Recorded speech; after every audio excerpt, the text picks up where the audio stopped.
Okay, so we're going to start off by using a guitar pick to remove the bezel from the monitor panel. And you can see I'm going around the top here. And the top and the sides are easy. Just a guitar pick or something similar, your fingernails maybe, can separate that. Along the bottom is some double-sided tape.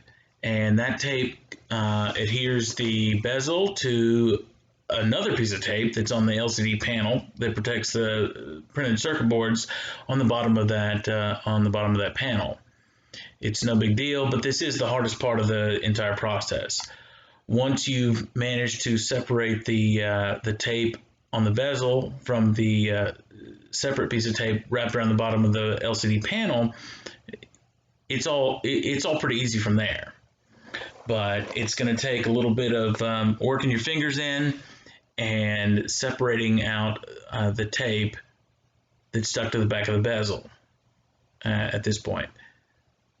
It's okay if you damage the tape a little bit. I've actually beaten up the tape quite a bit, and the LCD panel keeps working. Now, in theory, your panel's either broken or you're upgrading it. That's what I was doing here. The panel that I'm replacing is fine. It's just it's a TN panel and 720p, and it sucks. And I'm replacing it with an IPS panel. But I'm not too worried about the panel that's in there, and you shouldn't be either.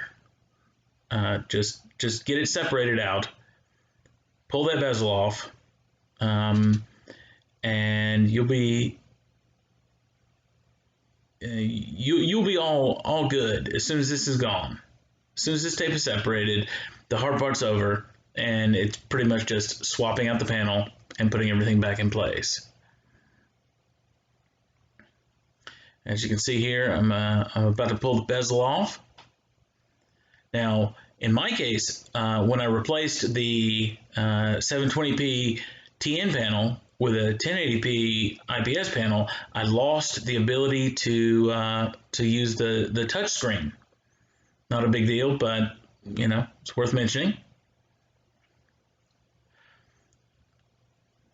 All right, so the panel's off, or the bezel's off, and I put an envelope down to protect the old panel for whatever reason, and it doesn't really matter. You could destroy it, and it doesn't matter because, I mean, that's the one you're getting rid of. It might be broken, or maybe it's just not good enough, but I chose to use an envelope here. Maybe I'll resell the old panel or something. But once I disconnect the embedded DisplayPort connector here, though, you can take that panel away and replace it with a new panel. This panel, in my case, is a 1080p IPS display. So much wider viewing angles and better colors, and it just all around looks a whole lot better and is a lot more usable. All right, plugging it up, checking that it works. It does. Shutting it back down. All right, at this point, screwing in the 4 screws that we took out earlier, putting them back into place. All right, yeah. Now you want to make sure that video cable is routed correctly. That can make it difficult to put the hinge cover back on if it's not. And we close up the laptop. That makes the hinge cover drop out. And when the hinge cover's out, you can just put the bezel back on the way it is here. And then you see that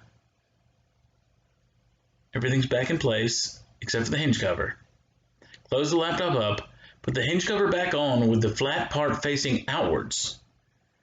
And it actually clicks right back into place. Very easy. As long as the cable's routed correctly, that is.